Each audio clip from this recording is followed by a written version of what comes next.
Well, really, sometimes when world leaders come in here with the president, you kind of know what they're going to say.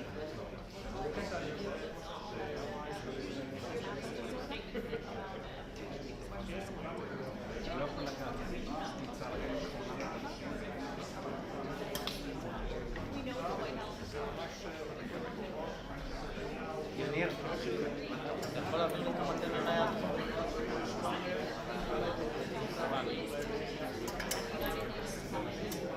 תודה, תודה רבה.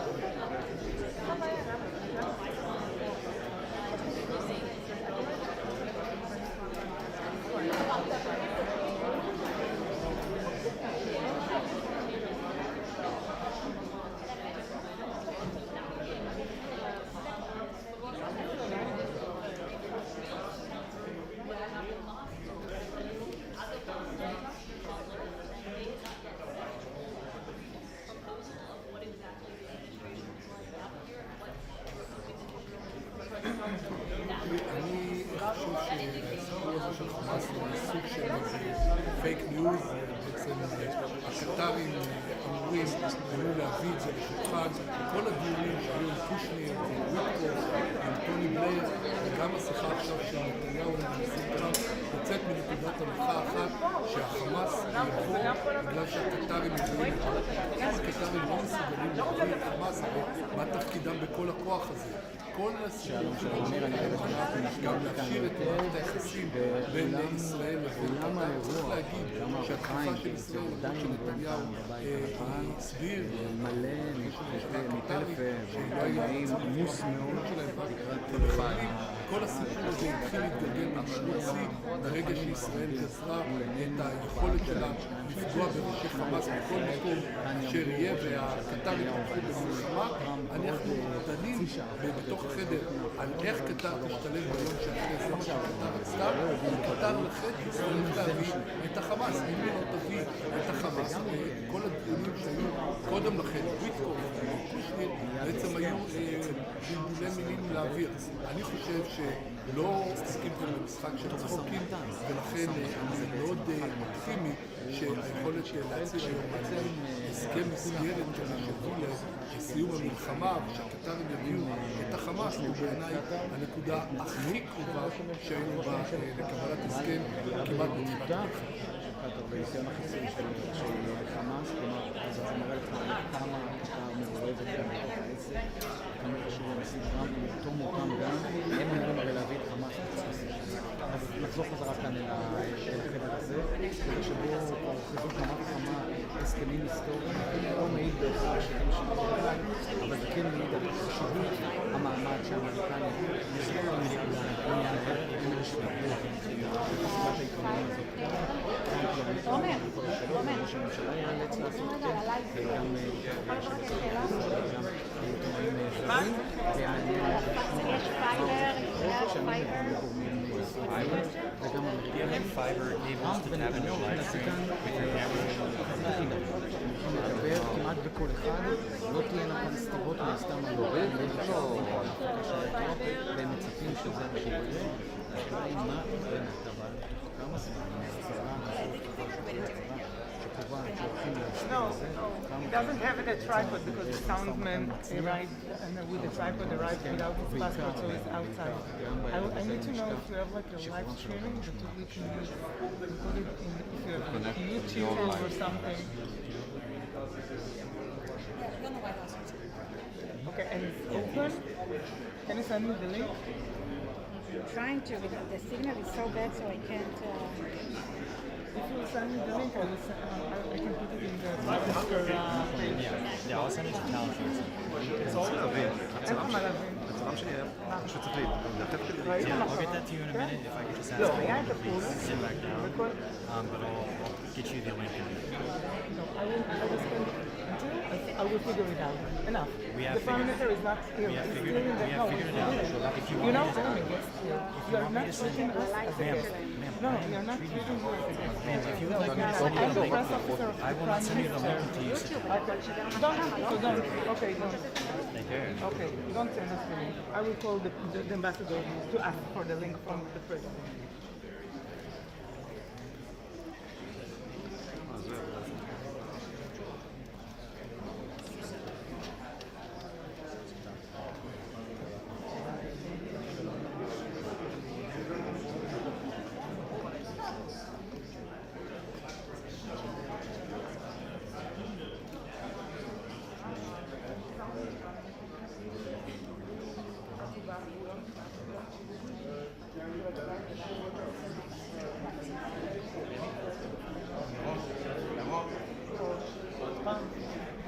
מה להגיד? עוד פעם, הדלת? אתה רוצה בכוח ארץ נהדרת שוב? אמרתי בסדר.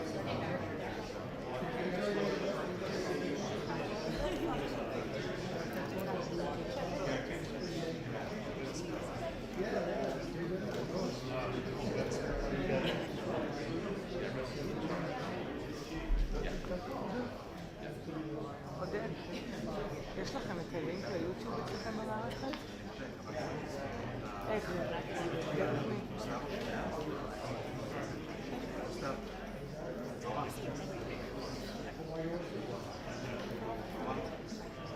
מנצור, תדבר עם שמעון ג'פר.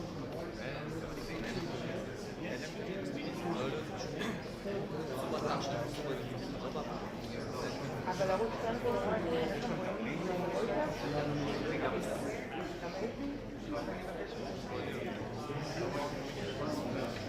רק סוכניות? דבר עם אריק. אריק יכול איכשהו להעביר לי את זה?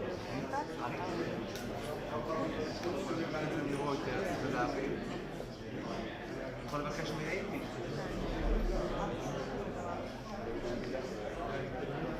אין בעיה רוב.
תתקשרו עוד פעם, תגיד להם שתתקשרו. תתקשרו אליו שוב.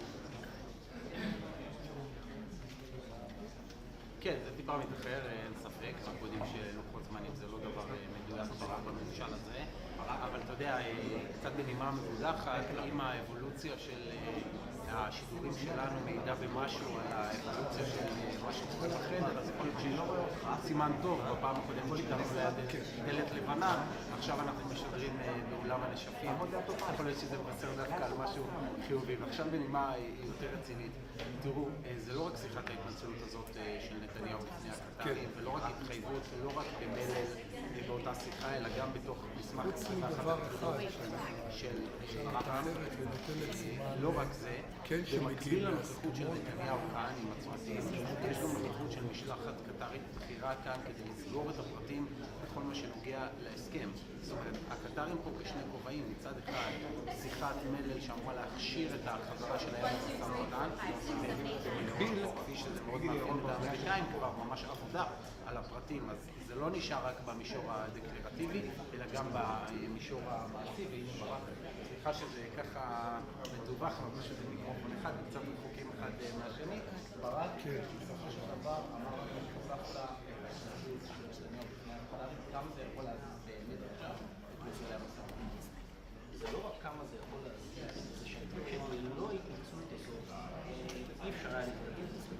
זו הייתה דרישה שהגיעה מהכי למעלה שאפשר מאמיר שכתמים. הוא אמר את זה ביום שמפקד בדור, הוא אמר לו, אל תבואו אליי בלי התנצלות. זה נאמר אגב גם לרון דרמר שפגש את סטיבן פה באירופה לפני שבוע וחצי. זה נאמר, הוא אמר את זה גם לנתניהו. זה היה תנאי קטרי ברור. ובהתחלה לפחות, ישראל תקפו את הדרישה הזאת, אמרו אין לנו על מה להתנצל, לא עשינו שום דבר רע, אבל דווקא בהתייעצות הפנימיות בישראל, היו לא מעט דברים שאמרו רגע, בעצם כן עשינו משהו שלא התכוון. והרגנו איש ביטחון קטרי, אף אחד זו לא הייתה מטרה של התקופה הזאת, אבל עדיין הוא נהרג, בעבר ישראל כבר. כן, הדברים מהסוג הזה,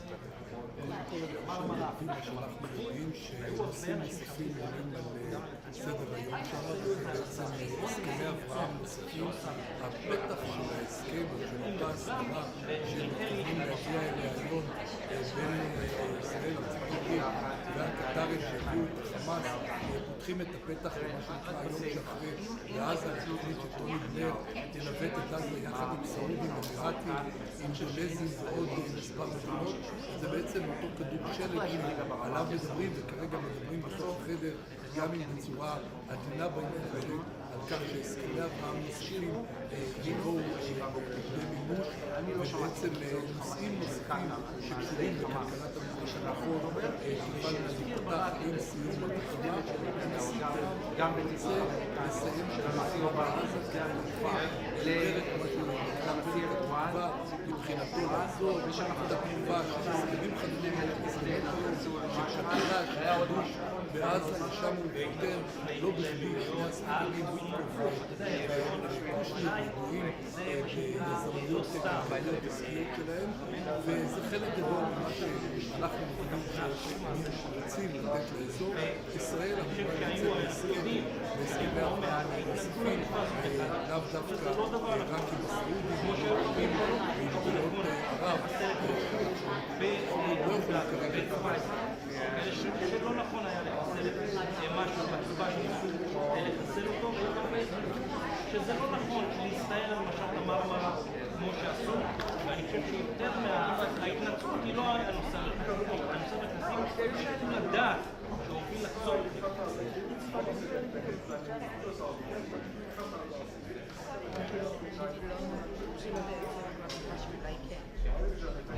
תודה רשמית של הבית הלבן על השיחה המשותפת.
talking about that attack. President expressed Israel says its desire to put Israeli and Israel relations on a positive track after years of mutual grievances and miscommunications.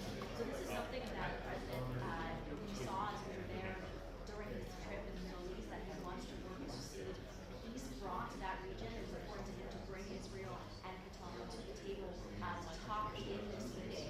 That's a big part of his focus and mission to try to bring out this peace deal, which we are going to hear more about here in this press conference.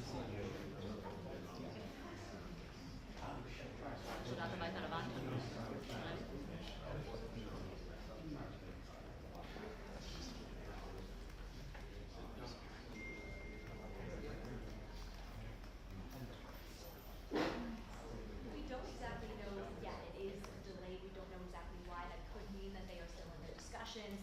It could mean a positive thing, that things are going well in those discussions, or it could also mean that it could potentially start at any moment. Everybody's waiting in here and is ready for them to come out. Remember, when they were here before several months ago, they were set to have a press conference, and they didn't end up having it. So we are waiting to see if this comes about. Everyone's gathered here inside the body for this final press conference. To find out more exactly if they don't agree with them or not going to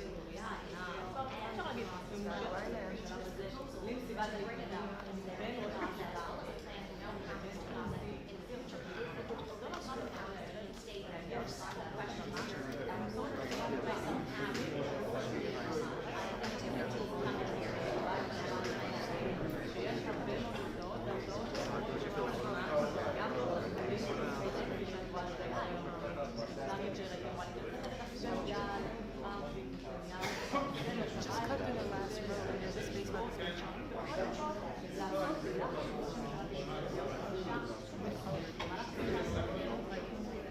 בינו, צריכים לצאת, יש לנו טיסה.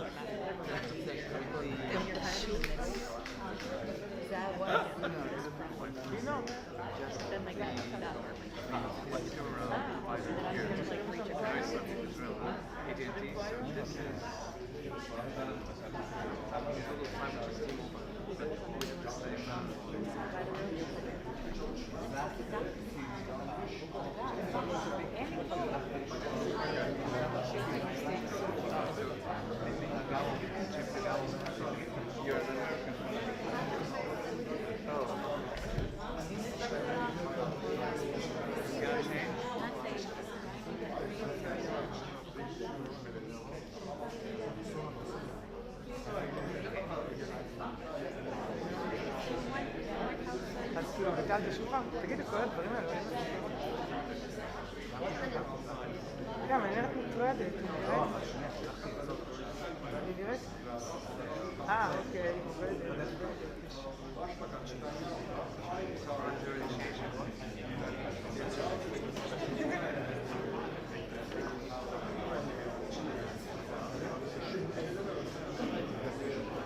הלו?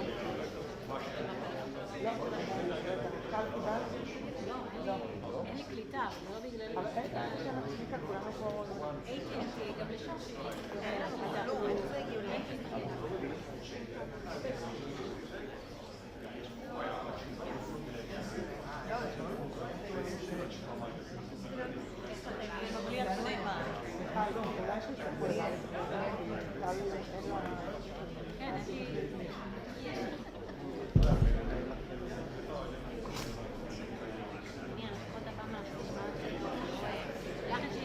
כן, בדברים האלה צריכים לעמוד להם על הרוב. אי אפשר לשבת. צריך. עכשיו, אני לא יכולה לדבר.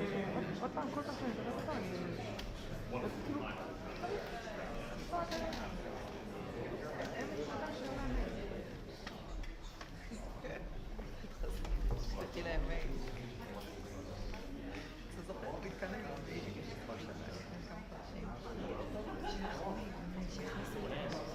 חודשיים.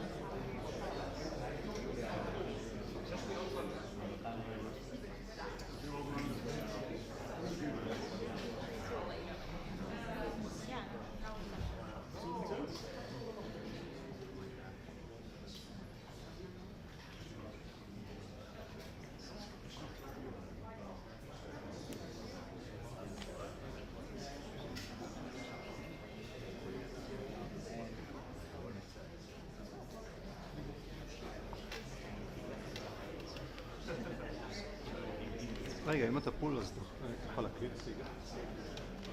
הוא לא פול. די, הוא לא פול.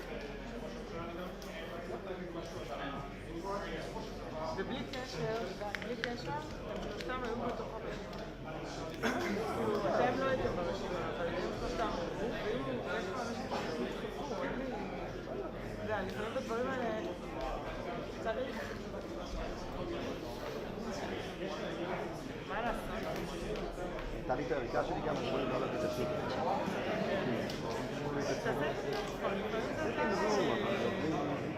שנעזור לך, שנצלם לך?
רגע, אני אתן לך טלפון ישראלי.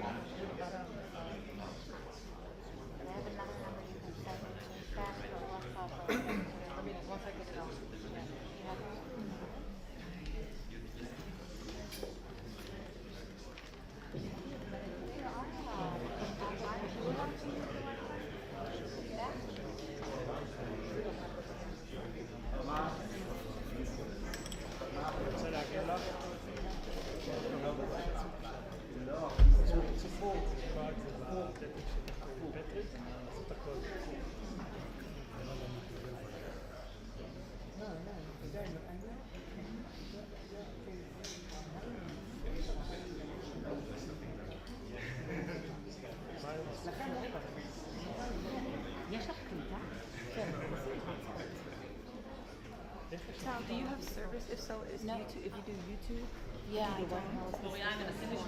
Hotspot. כמה זמן הבינו? קדוש, תשאל אותו מה קרה.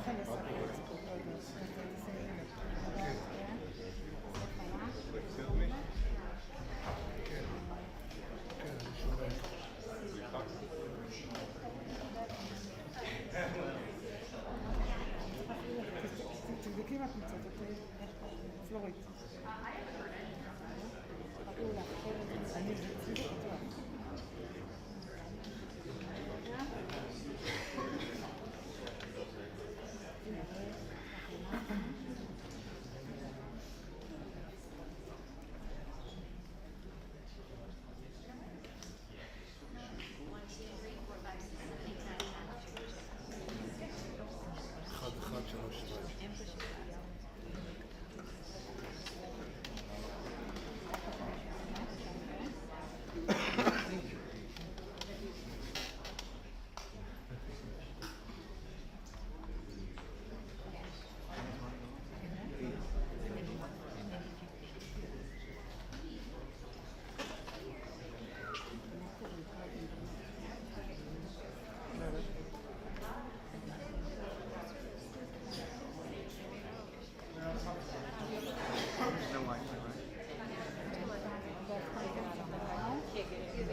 הנושאים האלה עולים על השולחן, גם אם לא במושגים, בסעודיה יש עניין רב בסוריה, הסוגיה של הסכם עם סוריה, הסכם צבאי עם סוריה, עולה ומקבלת פה רקורד מסוים של קבלת החלטה. אני לא אומר שתהיה חתימה בבית הלבן, בממשלות הבית הלבן בין ג'ולני לבין נתניהו, אבל הסכם צבאי קרוב בעניין הסורי, גם הסוגיות האלה, עד כמה שמגיעים נדון בשיחות עם קונפרנס וכנראה שבסיכום הפגישה בין נתניהו וטראמפ גם הם יהיו לשולחן.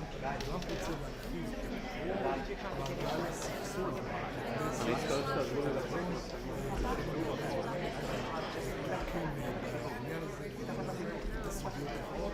אני יכול להגיד לכם אני אזרוק לזה. אני אזרוק לזה.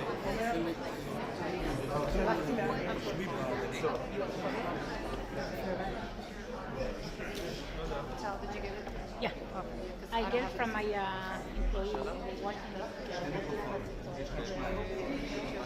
It's nothing started. It won't start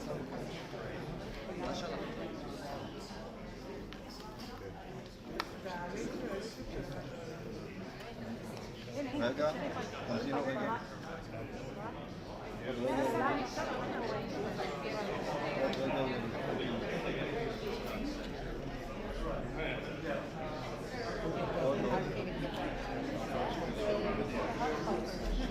נכון, קודם כל בוא נראה את התמונה. התמונה מספרת אולי את הסיפור יותר מכל. זה עולה בחשבון הטוויטר הרשמי של הבית הלבן. אותה שיחה טלפונית של טראמפ, נתניהו וראש ממשלת קטאר. אתה יכול לראות את זה עכשיו על המסך. עכשיו אני יכול להביא לך את הציטוטים, את הדברים שאמר נתניהו לקטארי. אלו הציטוטים. אדוני ראש הממשלה, אני יודע שאתה חושב לא, ככה, סליחה. אדוני ראש הממשלה, אני רוצה שתדע שישראל מתחרטת על התקיפה של אחד מהאזרחים שלכם שנהרג בתקיפה שלנו. אני רוצה להבטיח לך שישראל כיוונה לחמאס, לא לקטארים. אני עוד רוצה להבטיח לך שלישראל לא הייתה שום תוכנית להפר את הריבונות שלך, ולא נעשה זאת יותר בעתיד, ואני הבהרתי את זה ונתתי התחייבות לנשיא טראמפ. אני יודע שלהנהגה שלך יש הסתייגויות ותלונות נגד ישראל. גם לישראל יש תלונות כלפי קטאר, החל מהתמיכה שלכם באחים המוסלמים, גם לגבי איך שישראל מוצגת בזירה, וגם לעובדה שאתם תומכים בסנטימנט אנטי-ישראלי בקמפוסים ובקולג'ים. אני מברך, מקדם בברכה את הרעיון של הנשיא להקים קבוצה תלת ראשית שתתייחס לטענות ההדדיות שלנו, לתלונות ההדדיות שיש לישראל ויש לקטאר. זה נוסח הדברים שאמר ראש הממשלה בתוך החדר הסגלגל. רגע, אני רוצה להפוך את המצלמה, איך הופכים את המצלמה פה?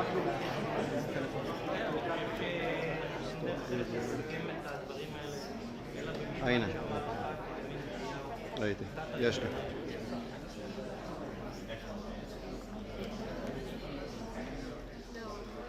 תודה.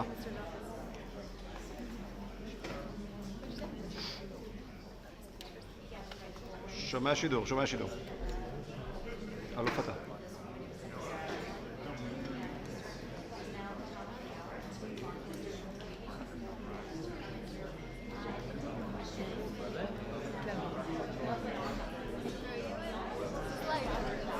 אני צריך אוזנייה שתשמע מתי הם פונים אליי. מיכאי מדבר.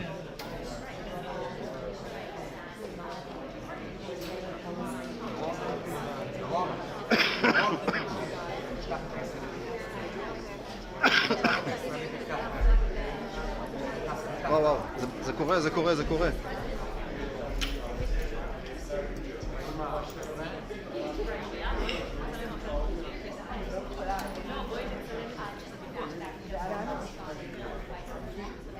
חברים, זה מתחיל.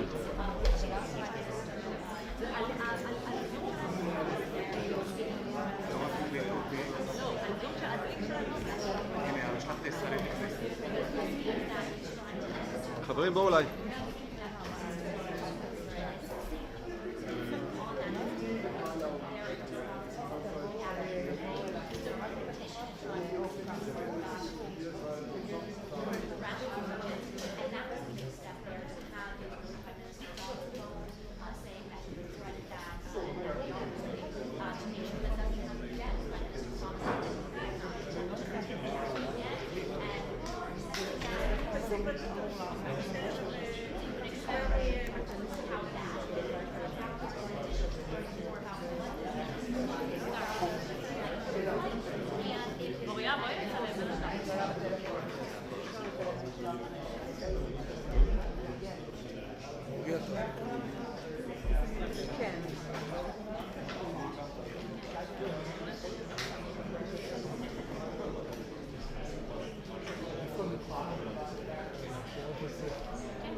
כן, התקדמות כלשהי, לפחות מירי לקראת כניסת שני המנהיגים, ראינו גם את ראש הסגל, כן, צחי ברוורמן שנמצא כאן, גם המזכיר הצבאי רומן גופמן, גם היועצת קרוליין גליק, עדיין לא רואים כאן לא את רון דרמר, לא את היועץ המדיני אופיר פלק, כך שאפשר להבין שהשיחות עדיין נמשכות עם הנשיא דונלד טראמפ. אנחנו באיחור די צפוי צריך לומר של כמעט שעה מאז הזמן שהוקצב למסיבת העיתונאים הזו, אבל צריך להבין, אנחנו נמצאים ברגעים קריטיים, בוודאי בכל מה שנוגע לסיום המלחמה. נתניהו ויועציו מנסים לעבוד על הניסוחים האחרונים של המתווה הזה של הנשיא האמריקני. שמענו קודם על שיחת הטלפון המשולשת בין ראש ממשלת קטר, ראש הממשלה נתניהו כמובן, והנשיא טראמפ, עם ההתנצלות הפומבית של ראש הממשלה. הנה אנחנו רואים גם את אופיר פלק יועצו המדיני וגם את השגריר יחיאל לייטר נכנסים לחדר. למדכם שאנחנו הולכים ומתקרבים. הנה גם רון דרמר בזמן שאנחנו מדברים. נכון, כאן מאחורינו הפגישה תמה, ולכן אנחנו צפויים לראות את שניהם נכנסים לכאן בכל רגע. שומעים את התכונה בחדר הזה, גם אנשי האבטחה כאן, ואיזושהי דממה שמסתררת ממש ברגעים האלו.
כן, אם אתה רוצה, אפשר.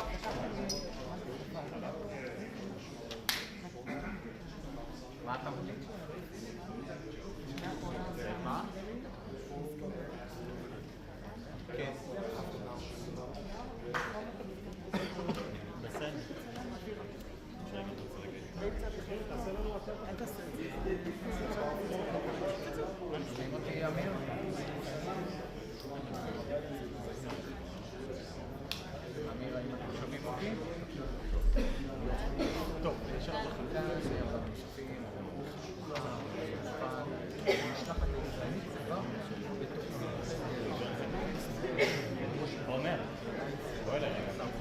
למה?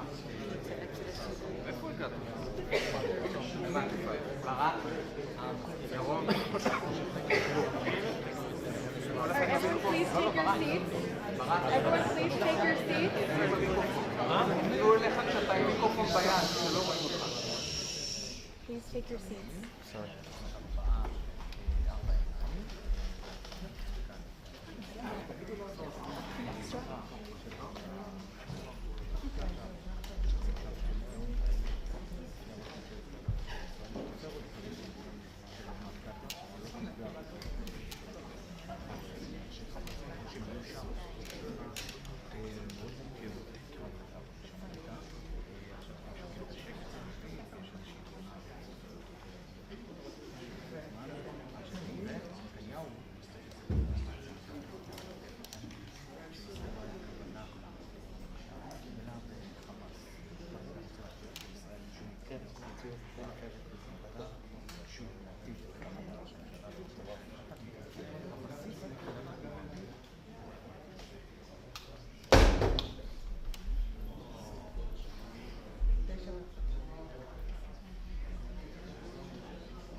אני גם, זאת האמת. כן, אני כאן.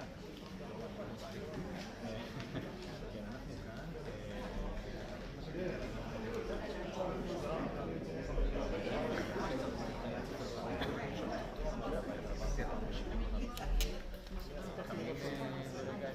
אבל רק אני יכול לדעת כי זה הדבר שקרה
תמונה מאוד מחויכת.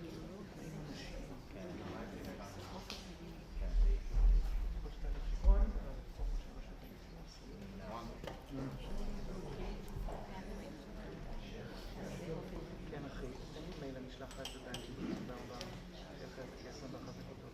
לדעתי זה אגב 20 נקודות. זה לא 21, זה 20. נכון.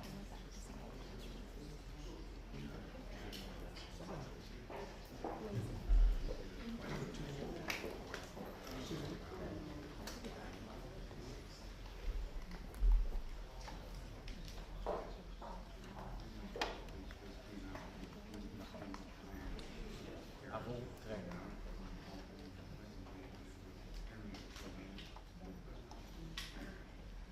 את היום הזה, את הימים,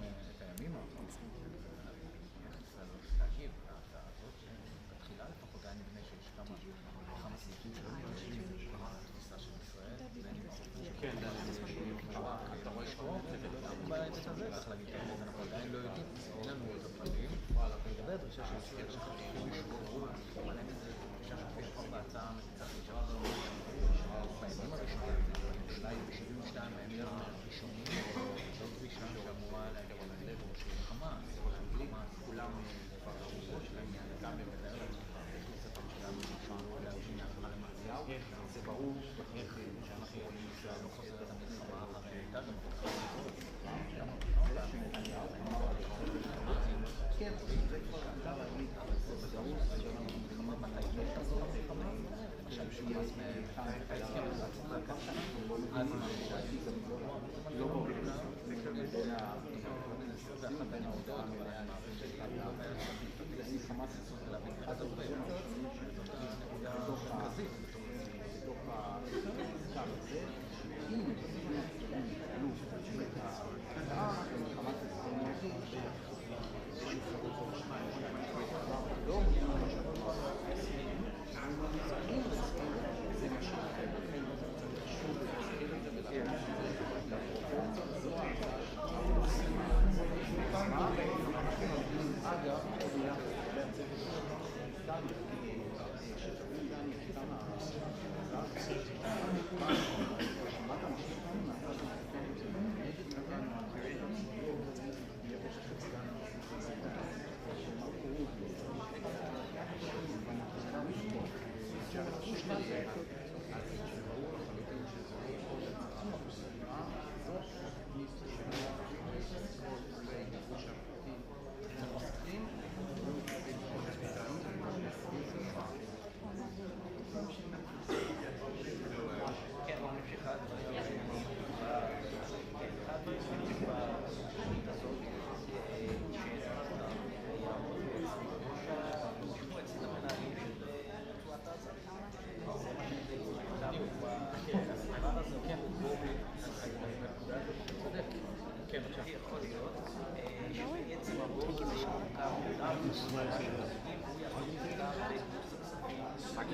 עוד דבר מעניין. Well, like you're offering it, right? Like you, היא מתייחסת ישירות להצעה.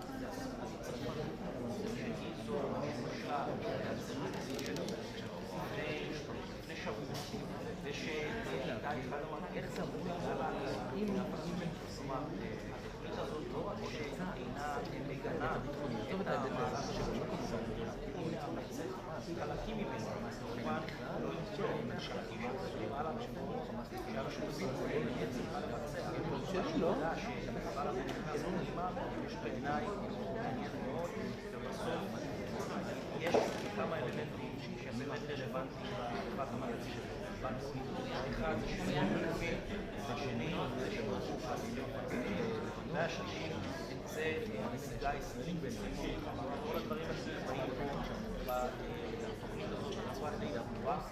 אני לא יודע איזה כל שאר כל שאר 17 סעיפים אבל כל הסעיפים האלה במידה ושני הסעיפים יסכימו כל סיבה לחשוב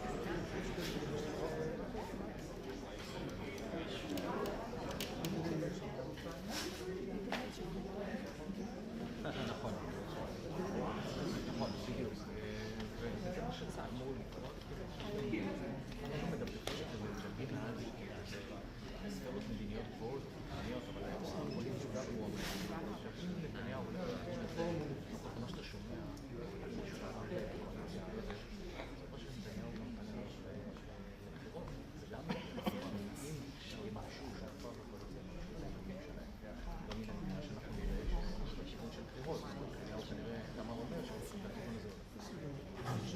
Yeah, that was quite a striking development, and we had that by reporting from officials who would say that it happened during that trial. I recall that happened here earlier at the White House, but now the White House has confirmed in a readout of that call that the Israeli Prime Minister did apologize for that strike inside Doha and vowed not to take action to do so again. Now, of course, that is the White House's version of what happened during that call. Obviously, everyone wants to know what the Israeli side has to say about that. And I should be clear on this, as we're waiting to hear from these two leaders directly themselves on how this meeting went. The Israeli delegation has gathered here inside the state dining room. We have not seen the U.S. delegation yet. I know about 20 minutes ago the meeting was still ongoing, so the president is conferring with his top officials before coming out here. But I will say the one thing the White House just did, which may give us an indication of what we are going to hear from these leaders when they come out, is they sent out the 20-point plan that the president and the White House have been circulating to other nations last week and in the last few days. It was 21 points, I'll note, initially, based on what we had seen, the copies of it by our officials or other lawyers. It is now 20 points, and I was just looking through it on my phone because the White House released it. It now makes no mention of not striking Qatar. That was initially an agreement, or a principle that had been put in there, so Israel would agree not to strike Qatar again. That is no longer inside the scope of the agreement that the White House just sent out. I was just reading right here. So we'll see what these tweets mean and these changes, and that's something that was part of the deliberation happening inside the meeting as this is the and the other change that we noticed is that previously that if Israel and Hamas agreed to this plan, within 48 hours of that agreement, they would return the living and dead hostages from Gaza to Israel in exchange for release of Palestinian prisoners that are being held inside Israel. Now that timeline, when you look at this 20-point document, that is 72 hours for that to happen. Of course, whether or not any of that happens still remains to be seen, and also remains to be seen if Hamas. לא, כרגע לא חדש. נכון? ממש, אותם מפתחות, אותם 250 אסירים שאנחנו מדברים עליהם כל הזמן. זה בעצם אותו כיוון שאנחנו שומעים ומדברים עליו כל הזמן. אין כאן איזשהו משהו חדש שבלתי קורה כאן, המסמך הזה כאן באנגלית, שבו חמאס צריך לשקור, צריך לדרוש קודם כל, לא? לשקור, שמענו אבל 72 שעות. העבודה הזאת היא גם מאוד חשובה, ולראות באמת, כמו שאמרת, האם באמת הלכה למעשה חמאס יקבל את זה, להגיד תמורה לאיזושהי אמירה כללית.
Ladies and gentlemen, the President of the United States and the Prime Minister of the State of Israel.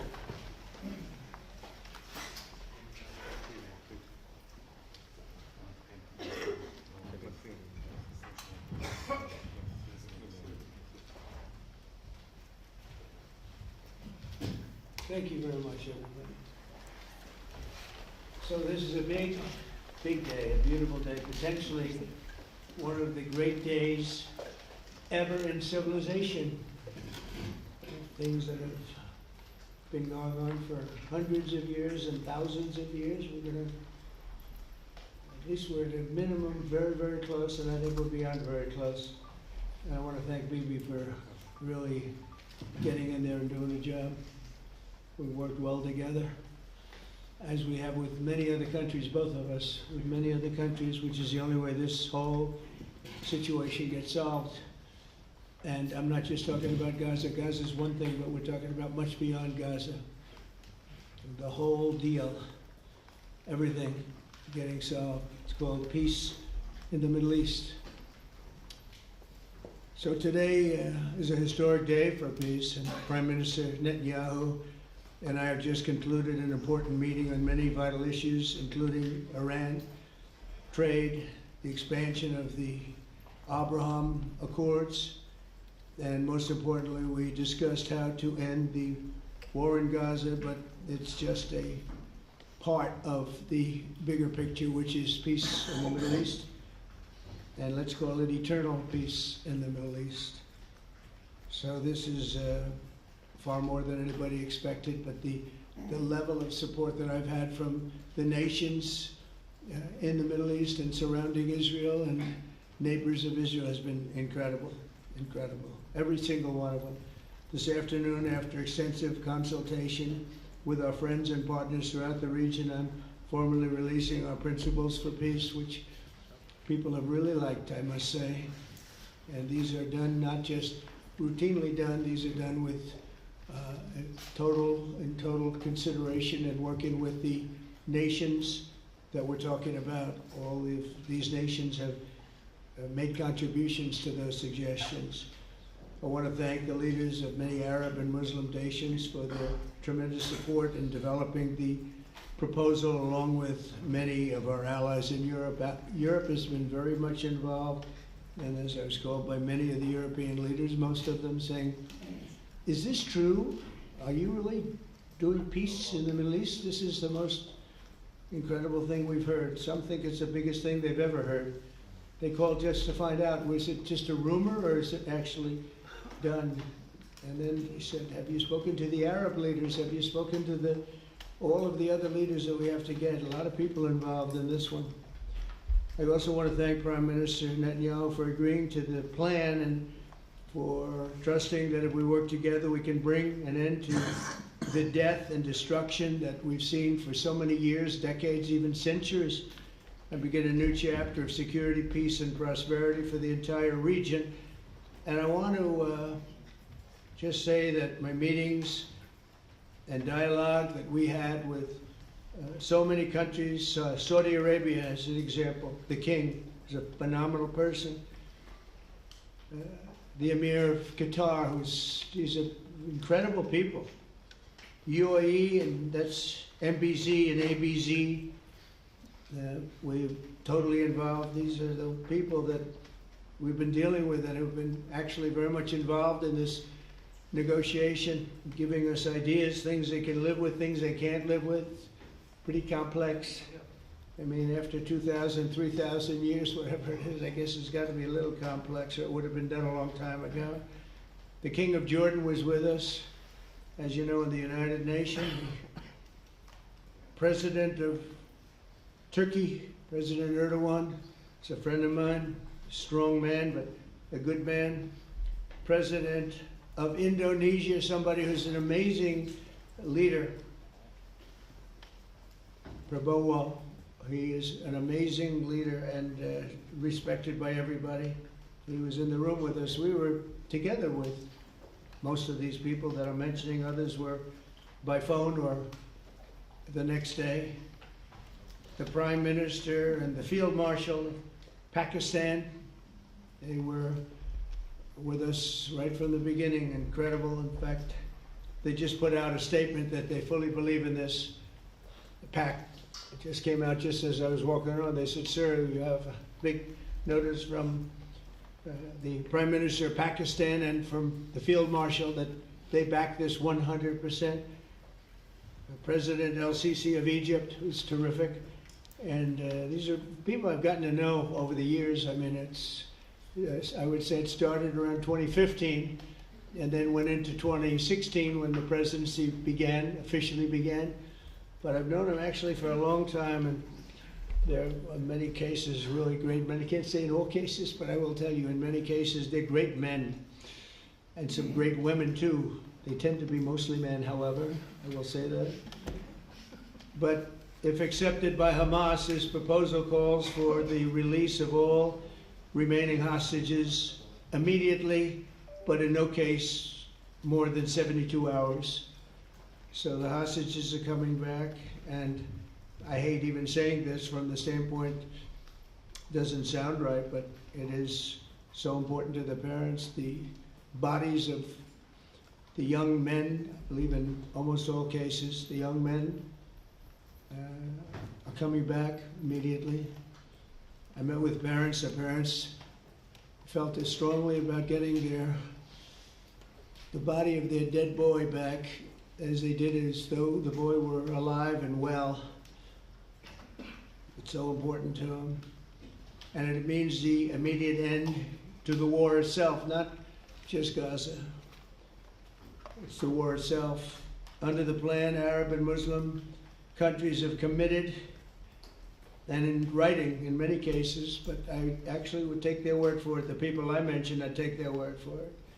To demilitarize Gaza, and that's quickly. Decommission the military capabilities of Hamas and all other terror organizations. Do that immediately. And we're relying on the countries that I named and others to deal with Hamas. And I'm hearing that Hamas wants to get this done too, and that's a good thing. And destroy all terror infrastructure, including the tunnels, weapons, production facilities. They have a lot of production facilities that we're destroying. They'll also help train local police forces in the areas that we're discussing right now, in particular in and around Gaza, working with the new transitional authority in Gaza. All parties will agree on a timeline for Israeli forces to withdraw in phases. They'll be withdrawing in phases. No more shooting, hopefully. As progress is made toward achieving these goals, Arab and Muslim nations need to be allowed the chance to fulfill these commitments of dealing with Hamas. They have to deal with them because they were the one group that we have not dealt with. I haven't dealt with them. But the Arab countries are going to, and Muslim countries are going to be dealing with Hamas, and I believe they've already been there. I think they probably have an understanding, and they haven't maybe mentioned that, but I would imagine they do, otherwise they wouldn't have gone as far as they've gone. If they're unable to do so, then Israel would have the absolute right and actually our full backing, U.S. full backing. Marco's here. A lot of our leaders are here, our great Vice President, Susie Wiles, Steve Witkoff, Jared Kushner. They've been so involved in this process. I don't think anybody else could have done it or even come close, but it's we're right there. We're right there. First time in thousands of years, I think you can probably say, if you really look into it, if you study back, if you're a scholar, you would say thousands of years. Israel would have my full backing to finish the job of destroying the threat of Hamas. But I hope that we're going to have a deal for peace. And if Hamas rejects the deal, which is always possible, they're the only one left. Everyone else has accepted it. But I have a feeling that we're going to have a positive answer. But if not, as you know, Bibi, you'd have our full backing to do what you would have to do. Everyone understands that the ultimate result must be the elimination of any danger, posed in the region, and the danger is caused by Hamas. The tyranny of terror has to end, and this is, again, something that we're looking for. This is eternity. This is for forever. To ensure the success of this effort, my plan calls for the creation of a new international oversight body, the Board of Peace, we call it, the Board of Peace. Sort of a beautiful name, the Board of Peace, which will be headed, not at my request, believe me, I'm very busy, but we have to make sure this works. The leaders of the Arab world and Israel and everybody involved asked me to do this, so it will be headed by a gentleman known as President Donald J. Trump of the United States. That's what I want, is some extra work to do, but it's so important that I'm willing to do it, and we'll do it right, and we're going to put leaders from other countries on, leaders that are very distinguished leaders, and we'll have a board, and one of the people that wants to be on the board is the UK former Prime Minister, Tony Blair, good man, very good man, and some others, and they'll be named over the next few days, and it'll be quite the board. Working, everybody wants to be on it now. I don't know if that had anything to do. They named me and everybody else wanted to be on it. I guess they figure, well, he's a soft touch, he'll be easy to deal with. Working with the World Bank and others, it will be responsible for recruiting and training a new government that will be made up of Palestinians along with highly qualified experts from all around the world. Hamas and other terrorist factions will play no role in the board, but they'll play no role in the governance of Gaza at all, directly or indirectly. As you know, thousands of Hamas leaders have been killed, and soldiers have been killed, and we can never forget October 7th, but thousands have paid the price for that, and now it's time to get our hostages back and get back to trying to build something that's really great and very important. In our meeting today, Prime Minister Netanyahu was very clear about his opposition to a Palestinian state, and he continuously mentions October 7th, and I understand that. Most people do. And I understand and respect his position on many things, but what he's doing today is so good for Israel. I noticed that they have large crowds gathering in Israel all the time, and they have my name up. They like me for whatever reason, maybe, I don't know, but they do like me. But they say two things: please get the hostages back, and please end the war. They've had it. It's had it. So I think it's a very popular thing you do, because he's a warrior. He doesn't know about getting back to a normal way of life, but he is a warrior, and Israel's lucky to have him. But now the people want to get back to peace. They want to get back to normalization in a true sense. Several countries have foolishly recognized the Palestinian state. As you know, some of our European friends, allies, good people, but they're really, I think, doing that because they're very tired of what's going on for so many decades. They've been presidents and prime ministers for years, and during this time, having to do with the Middle East, all they're doing is talking about the same thing over and over. They want to see it get back. And nobody wants that more than me, or I believe Bibi too. But the people of Israel want it. They really want it. They want the hostages back. That includes the probably 32 bodies that we're talking about, 20 people that are living, 32 or so people that are dead, and they want to have peace. So let us not forget how we got here. Hamas was elected by the Palestinian people. Israel withdrew from Gaza thinking they would live in peace. Remember that a long time ago? They withdrew. They said, you take it. This is our contribution to peace. But that didn't work out. That didn't work out. It was the opposite of peace. They pulled away. They let them have it. And I never forgot that, because I said, that doesn't sound like a good deal to me. As a real estate person, I mean, they gave up the ocean, right? Ron, they gave up the ocean. They said, who would do this deal? And it still didn't work out. They were very generous, actually. And they gave up the most magnificent piece of land in many ways in the Middle East, and they said, all we want to do now is have peace, and that request was not honored. Instead of building a better life for the Palestinians, Hamas diverted resources to build over 400 miles of tunnels and terror infrastructure, rocket production facilities, and hid their military command posts and launch sites in hospitals, schools, and mosques. So if you went after them, you'd be after them, and you wouldn't even realize you ended up knocking out a hospital or school or a mosque. A terrible thing, terrible way to have to fight. No fight is good, but that's a real bad one. So there are many Palestinians who wish to live in peace. Many. I've seen so many of them, and they have support. And I challenge the Palestinians to take responsibility for their destiny, because that's what we're giving them. We're giving them responsibility for their destiny.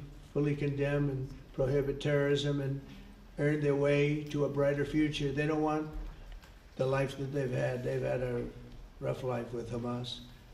If the Palestinian Authority does not complete the reforms that I laid out, my vision for peace in 2020, they'll have only themselves to blame. We're giving them an amazing footprint, and they have amazing support from the leaders of the Arab world and the Muslim world. Great leaders. These are great leaders. These are unbelievable leaders that have built great countries and very wealthy countries. What the future holds for the Palestinians, no one really knows, but the plan that we put forward today is focused on ending the war immediately, getting all of our hostages back, getting everything back. Hard to believe when you even say it. And creating conditions for durable Israeli security and Palestinian success. Israeli security is going to be involved. We're going to help you. We'll be there with you in terms of helping with security. We want to make sure it works. We just want to make sure it works. There shouldn't be a shot fired. Now, there will be, I guess, because that's the way it seems to be, but they shouldn't have to be within a few days. There shouldn't have to be a shot fired. Maybe for eternity. Wouldn't that be nice? I hope it's true. I can tell you the leadership of that region feels that there's a good chance of it being true. So this will lead to this agreement that we're talking about will lead to a sustainable long-term peace. No president in history has been a greater friend of the state of Israel than I have, in addition to negotiating the Abraham Accords. I like to say it that way because the real people, that's what they call Abraham. I would say Abraham, but it's so much nicer when you say Abraham. So much more elegant. But the Abraham Accords are amazing. Jared, you did that along with your group of geniuses, and nobody thought that could be done. We have 4 countries, and Sleepy Joe Biden didn't do a thing. He didn't even know what the hell they were. He should have had them fold up. But I think this will also lead to packing them. And who knows, maybe even Iran can get in there. I hope, we hope we're going to be able to get along with Iran. I think they're going to be open to it. I really believe that. But they could be a member. I long ago said, I'll bet you at some point Iran will be a member of the Accords. And little did I realize it was going to take this turn. That was some turn we did with the B-2s. But I think they might very well be there. It's a great thing for them economically. I recognize the eternal capital of Israel. I opened the American embassy in Jerusalem. That was something that everyone said would never be done, could never be done. Virtually every president for many, many years, for decades, would campaign on making Jerusalem the capital of Israel. They campaigned on it over and over. Is that right, Steve? Is that right? Everyone, and when they got to it, and I understand why now, because it was so, when I got to office, I campaigned on it too. I said, we're going to make it, and then I'd get calls from the leaders of various countries saying, please don't do it, please don't do it. It'll end the whole world, please don't do it. And finally, I just didn't say anything, and I did it.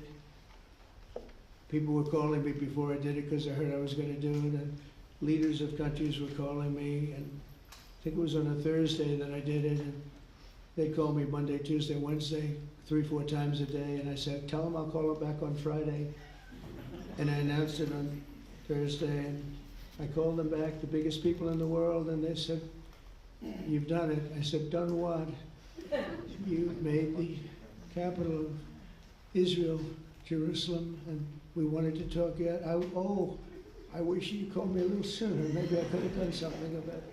So that was a lot easier than getting into an argument, because I knew what they were calling about. And you know what? It turned out to be amazing. Everybody thought it was going to lead to the end of the world, right? The end of the world, Ron, that's what they said. It didn't lead to anything. It just led to something that I promised, and something that was very, very popular for Jewish people and a lot of other people too. I recognize Israeli sovereignty over the Golan Heights, and I cut taxpayer funding to the corrupt United Nations Relief and Works Agency. And United Nations was interesting because, as you know, a few days ago they introduced me. Ladies and gentlemen, the President of the United States. I'm looking at my teleprompter, and the thing was dead, stone cold, dead. The thing's up here. I have a long, beautiful speech to make. I'm back 30 feet back, and I'm saying, they were introducing me, there's nothing on my teleprompter. So when I made a speech, I actually got good marks. Think Biden could have done that? I don't think so. I don't think he could have done that. I don't think too many people could have done it. But actually, it was actually more of a speech from my heart, if you want to know the truth. I think it was maybe better in certain ways because it was from the heart. It has to be from the heart, otherwise you're in big trouble.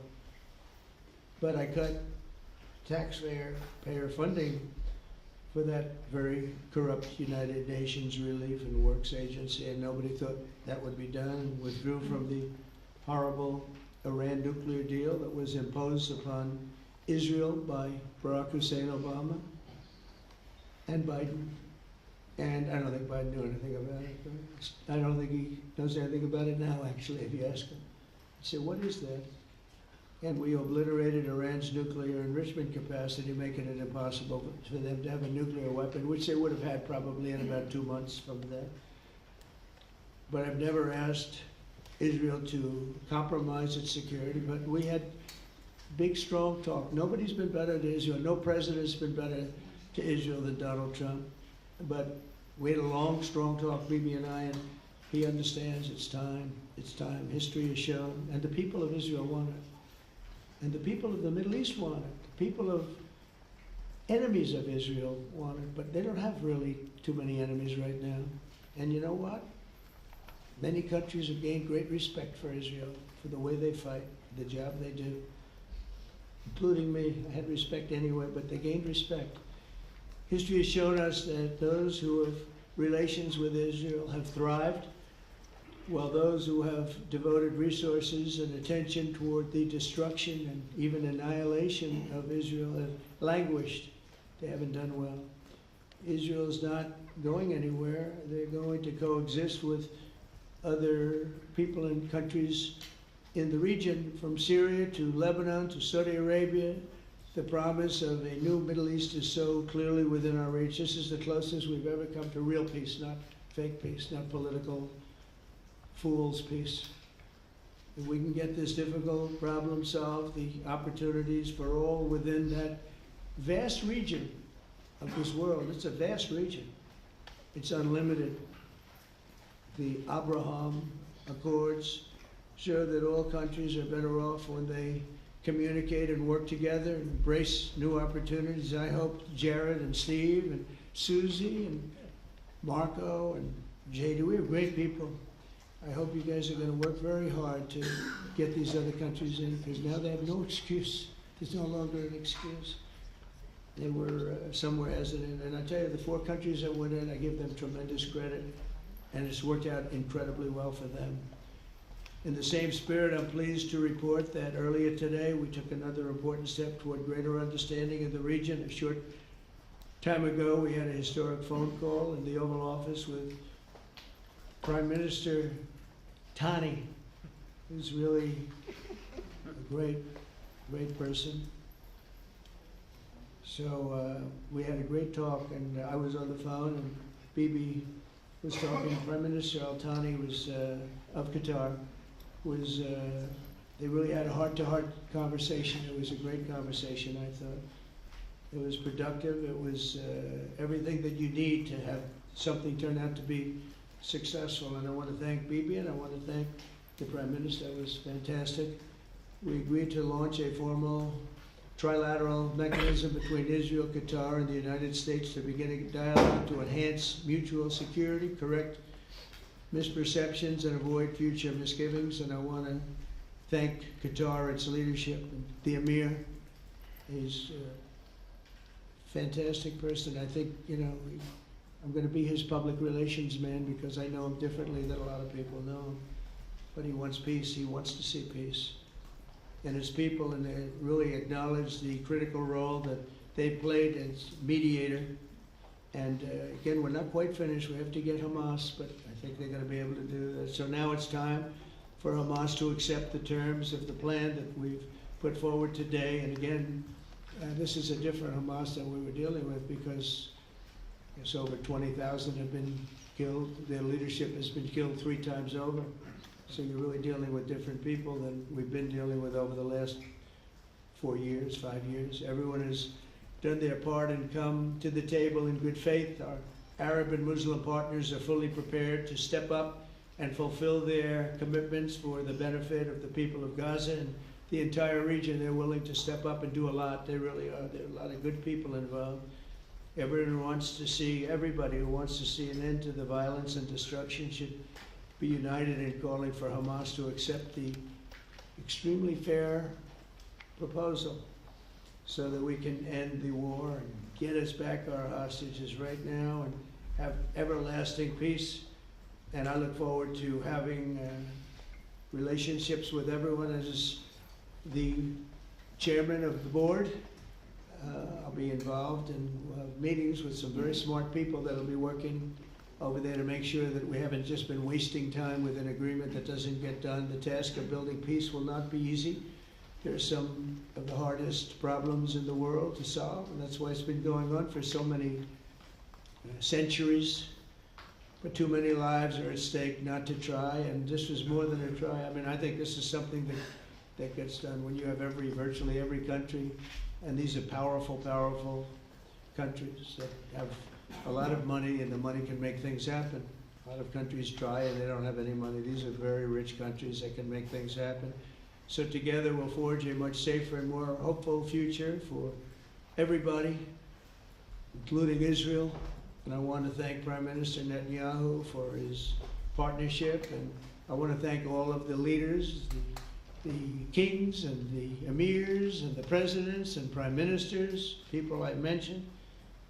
And they've been absolutely fantastic to work with, and it's just happened very quickly. It's happened from a couple of weeks before I had a couple of meetings, but a couple of weeks before we went to the United Nations, and we had some incredible meetings. It all came to place. It all took place, and everybody wanted to be a part of it. I don't have anybody that's saying we don't want anything to do with it. It's just the opposite. And I'll tell you, a couple of years ago, a year ago, I don't think we would have had this kind of participation, Mr. VP, right? I don't think we would have had. It's been amazing. The participation was 100%. Everybody wants to be a part of it. And everybody, those very strong countries, everybody wants it to work. So, Bibi, congratulations on this. I think this will be your crowning achievement, frankly. If this all works out, we think it will. It's going to be your crowning achievement. And I want to thank you very much for being here. Thank you. Please. Thank you. Mr. President, first I want to thank you for graciously hosting me once again in the White House. And second, I want to thank you for your friendship and for your leadership. From Jerusalem to Tehran, from the Golan Heights to Gaza, you've proven time and again what I've said many times.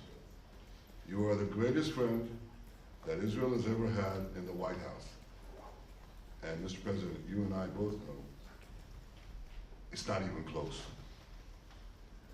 While you focus at home on making America great again, your leadership abroad is changing the world for the better, ending wars, and advancing peace.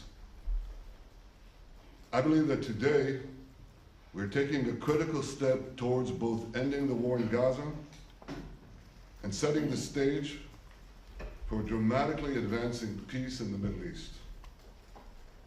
And I think beyond the Middle East, in very important Muslim countries. I support your plan to end the war in Gaza, which achieves our war aims.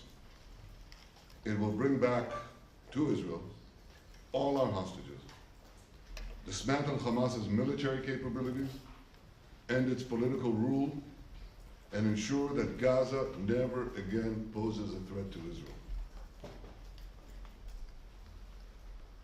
We would not have achieved this turning point without the courage and sacrifice of our incredibly brave soldiers. They fight like lions to defend the people of Israel, and they serve on the front line in the war between civilization and barbarism. Mr. President,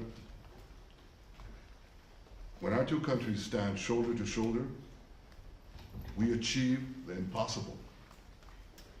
Just a few months ago, in Operation Rising Lion and Operation Midnight Hammer, we struck a decisive blow against Iran's nuclear and ballistic missile program. Your bold decision to send those B-2s made the region safer and the world safer. Now, under your leadership, we're taking the next step to win the war and expand the peace. Your plan is consistent with the 5 principles my government set for the end of the war and the day after Hamas. Everybody asks, what is your plan for the day after Hamas? Here's our plan. Pass it in the cabinet. All our hostages, both those who are alive and those who died, all of them will return home immediately. Hamas will be disarmed. Gaza will be demilitarized. Israel will retain security responsibility, including a security perimeter for the foreseeable future. And lastly, Gaza will have a peaceful civilian administration that is run neither by Hamas nor by the Palestinian Authority. If Hamas agrees to your plan, Mr. President, the first step will be a modest withdrawal, followed by the release of all our hostages within 72 hours. The next step will be the establishment of an international body charged with fully disarming Hamas and demilitarizing Gaza. I appreciate your willingness to lead the body, Mr. President. I really appreciate it because you have a lot of things to do. This is important. And it reflects the confidence that this will give everyone, that things will be followed up on all the commitments made. The fact that you're taking this on, I think helps a lot to make sure that everything flows in the direction that we want. Now, if this international body succeeds, we will have permanently ended the war. Israel will conduct further withdrawals linked to the extent of disarmament and demilitarization, but will remain in the security perimeter for the foreseeable future. I think we should understand that we're giving everybody a chance to have this done peacefully, something that will achieve all our war objectives without any further bloodshed. But if Hamas rejects your plan, Mr. President, or if they supposedly accept it and then basically do everything to counter it, then Israel will finish the job by itself. This can be done the easy way, or it can be done the hard way. But it will be done. We prefer the easy way, but it has to be done. All these goals must be achieved because we didn't fight this horrible fight, sacrifice the finest of our young men to have Hamas stay in Gaza and threaten us again and again and again with these horrific massacres. Mr. President, I was encouraged by your clear statement at the UN against the recognition of a Palestinian state. That would be an outcome that, after October 7th, would reward terror, undermine security, and endanger Israel's very existence. As for the Palestinian Authority, I appreciate your firm position that the PA can have no role whatsoever in Gaza without undergoing a radical and genuine transformation. In your 2020 peace plan, which you mentioned just now, you made clear what that transformation requires. It's not lip service. It's not checking a box. It's a fundamental, genuine, and enduring transformation. And that means ending pay to slay, changing poisonous textbooks that teach hatred to Jews, to Palestinian children, stopping incitement in the media, ending lawfare against Israel at the ICC, the ICJ, recognizing the Jewish state, and many, many other reforms. It won't come as a surprise to you that the vast majority of Israelis have no faith that the PA Leopard will change its spots. But rather than wait for this miraculous transformation, your plan provides a practical and realistic path forward for Gaza in the coming years, in which Gaza will be administered neither by Hamas nor the Palestinian Authority, but by those committed to a genuine peace with Israel. I think this can be not only a new beginning for Gaza, I think it can be a new beginning for the entire region. Under your leadership, we can re-energize, I've got to contribute my own, we can re-energize the Abraham Accords. That's what it's called in the original Hebrew. Abraham. Abraham is fine. Abraham, however you want to call it. Under your leadership, Mr. President, we can re-energize the Abraham Accords that we forged 5 years ago. We can expand them to many more Arab and Muslim nations that choose moderation over extremism. I think there's an opportunity here. It's not going to be easy, it's tough going, but I think if we succeed, you're absolutely right. We're going to open possibilities that nobody even dreamed of. But I think we dream of them. As you've told me, Mr. President, and you've told the world many, many times, you said, remember October 7th. Remember October 7th. And we do. We will never forget the horrors of October 7th, and we will do whatever is necessary to make sure they don't happen again. Since October 7th, Israel's enemies have learned a hard truth. Those who attack us pay a heavy price, but those who partner with us advance progress and security for their peoples. President Trump just said it, it's also in the Bible. It says, those who will bless you will be blessed, and those who will curse you will be cursed. And that's actually what is happening. We want the blessings. I think we've done a lot in the past 2 years to end the curse. We're not finished, but we've done a lot. And we've done a lot together to end the curse. I want to thank your entire team for their efforts to get to this point. I especially want to thank Steve Witkoff and Jared Kushner for their indefatigable work to bring Israel and Arab states in the region closer together. I am deeply grateful to both of them for their work. We had a phone call today just to make it clear. I said to the Prime Minister of Qatar, Israel was targeting terrorists, wasn't targeting Qatar. And of course we regretted the loss of the Qatari citizen, wasn't our target. And I very much appreciate President Trump's proposal to have a trilateral body, the United States, Israel, and Qatar, to work out respective grievances. There are quite a few. But if we could try to mitigate them or put it on a different footing, I think that would be good for everyone. Above all the people, the fine team, many helpers who've done this, I want to thank you, Mr. President. History has already shown that under your leadership, Israel and America can change the face of the Middle East. And today I'm hopeful that your plan to end the war in Gaza will do so again and do so soon. It will free our hostages, end Hamas's tyranny in Gaza, and enable a more secure and prosperous future for the peoples of our region. Thank you, Mr. President. May God bless America. May God bless Israel. May God bless the indispensable alliance between our countries. And may I add in Hebrew, G'mar Chatima Tova, may we all be inscribed in the book of life. Thank you. Thank you very much, Peter.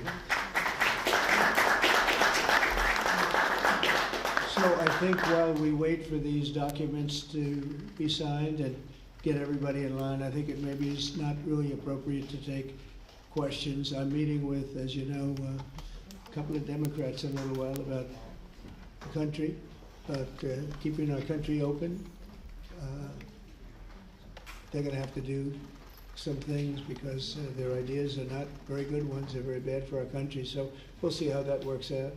But this is something that was really historic today. This was something that was amazing. I think, Bibi, I mean, depending on you, I think while we're waiting for signatures and waiting for approvals from a lot of different countries that are involved in this, we probably shouldn't take questions, or would you like to take a question or two from perhaps a friendly Israeli reporter? If you say so. That's a very, very tough proposition. But I would think, Mr. President, that I would go by your instinct that this is, we'll have enough time for questions. Let's settle the issue first. Does Hamas have this agreement?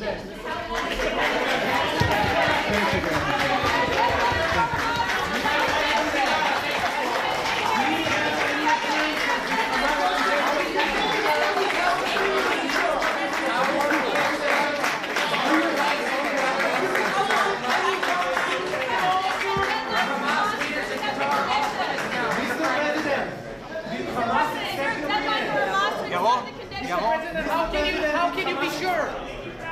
ירון, ברק, איפה ברק? Okay, guys, so mindful that the fast will start rolling in. איפה ברק? אתה שומע? אני לא שומע. אני לא שומע. הגעת סיול? יש? No,